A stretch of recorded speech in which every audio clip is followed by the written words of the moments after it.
नमस्कार दोस्तों, मैं हूं अभिषेक शर्मा। आज एक बहुत ही संवेदनशील और दर्दनाक खबर हमारे सामने है। और पहले तो मैं उन सब लोगों के साथ सहानुभूति प्रकट करना चाहता हूं जो इस दुख से गुजर रहे हैं।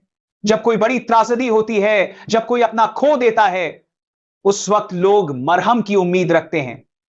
वो उम्मीद करते हैं कि उनके जख्म पर दवा लगाई जाए, उन्हें सांत्वना दी जाए। लेकिन अगर उस दुख के बीच पर उन पर और जुल्म हो तो वो दर्द और गहरा हो जाता है। ये वही बात है जो आज हम देख रहे हैं। असम से ऐसी खबरें आ रही हैं कि जिन लोगों ने जुबिन गर्ग के लिए आवाज उठाई, उनके खिलाफ प्रशासन ने कड़े कदम उठाए हैं। मेरा सोचना यही है, जब लोग इतनी बड़ी वेदना से गुजर रहे हैं, उस वक्त प्रशासन का पहला काम होना चाहिए संवेदना दिखाना, संवाद करना, सख्ती नहीं। मैं राज्य सरकार से वादा करता हूं कि मैं इस बारे में अपनी बात रखूंगा। लेकिन मेरी आज की अपील यही है, कृपया किसी तरह की अनावश्यक कठोरता ना अपनाएं। बात कीजिए, समझिए। सबसे बड़ी खबर यह भी है कि सिंगापुर में हुए उस कार्यक्रम के आयोजक और जुबिन के मैनेजर को गिरफ्तार कर लिया गया है। पुलिस ने बताया कि नॉर्थ ईस्ट फेस्टिवल के चीफ ऑर्गेनाइजर और एक मैनेजर को पकड़कर गुवाहाटी लाया गया है। असम सरकार ने इस केस की सरकार जांच के लिए एक 10 सदस्यीय सिट भी बनाई है। आदेश दिए गए थे कि कई लोगों को बयान देने के लिए बुलाया जाए, और अब जिन लोगों के नाम बताए जा रहे थे उन पर कार्रवाई हुई है। मैं उम्मीद करता हूं कि जांच निष्पक्ष होगी और सच सामने आएगा, दूध का दूध और पानी का पानी होगा। दूसरी तरफ सोशल मीडिया और असम से जो तस्वीरें मैं देख रहा हूं, वे दिल दुखा देने वाली हैं। जहां लोग जुबिन के लिए मार्मिक प्रदर्शन कर रहे हैं, वहीं कुछ जगहों पर प्रदर्शनकारियों के साथ सख्ती की तस्वीरें भी आ रही हैं।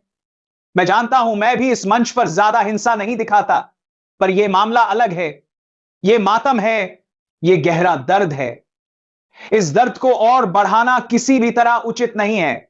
मुझे यह भी कहना है कि जब कोई इतने बड़े जनप्रिय कलाकार को खोता है तो पूरा समाज शोक में डूब जाता है। जुबिन गर्ग जैसे कलाकारों का असर मामूली नहीं होता। उनके संगीत ने लोगों के दिलों में जगह बनाई थी। और आज मैं यही कहूंगा कि असम की जनता को मरहम की जरूरत है, न कि और चोट। प्रशासन का रोल यहां एक माता पिता जैसा होना चाहिए। संयम दिखाइए, संवेदना दिखाइए, और जरूरत हो तो बातचीत कीजिए। मैं मुख्यमंत्री हेमंत विश्व शर्मा से भी अपील करना चाहूंगा कि इस जांच को पूरी पारदर्शिता के साथ आगे बढ़ाया जाए, और जिन पर गलत तरीके से केस बन रहे हों उनकी भी सुनवाई हो। दोहरे मानदंड नहीं होने चाहिए, किसी के साथ भेदभाव या अन्याय सहन नहीं किया जाना चाहिए। आपने कई बार देखा है कि सरकारें चाहें तो किसी के खिलाफ कठोर कदम उठा सकती हैं, पर इस मौके पर जरूरी यही है कि प्रशासन मरहम लगाए, न कि थप्पड़। एक और बात मैं स्पष्ट कर दूं, दुख के बीच राजनीति करने की जरूरत नहीं। लोग भावनात्मक हैं, वे मातम मना रहे हैं। इस स्थिति में हमें संयम बरतना चाहिए। कानून का पालन जरूर होगा, लेकिन संवेदनशीलता और मानवीयता भी जरूरी है। और जुबिन के चाहने वालों से मेरी एक विनती, हथियार मत उठाइए, अराजकता से दूर रहिए। जो भी न्याय चाहिए उसका रास्ता रोशनी में है, कानून और शांतिपूर्ण प्रदर्शन के जरिए आवाज उठाइए। हिंसा से कभी भी असली न्याय नहीं मिलता। जुबिन ये कभी नहीं चाहेंगे कि उनकी याद में कोई अनावश्यक टूट फूट हो। दोस्तों, समय जरूर आएगा जब इस घड़ी का रोना धीरे धीरे स्मृति में बदल जाएगा, और जुबिन की कला और विरासत हमें मुस्कान देगी। उस दिन तक हमें संयम, धैर्य और इंसानियत के साथ खड़ा रहना होगा। यही मेरे दिल की पुकार है। ताजा अपडेट्स आप तक पहुंचती रहें, और सबसे अहम, इंसानियत का साथ दीजिए।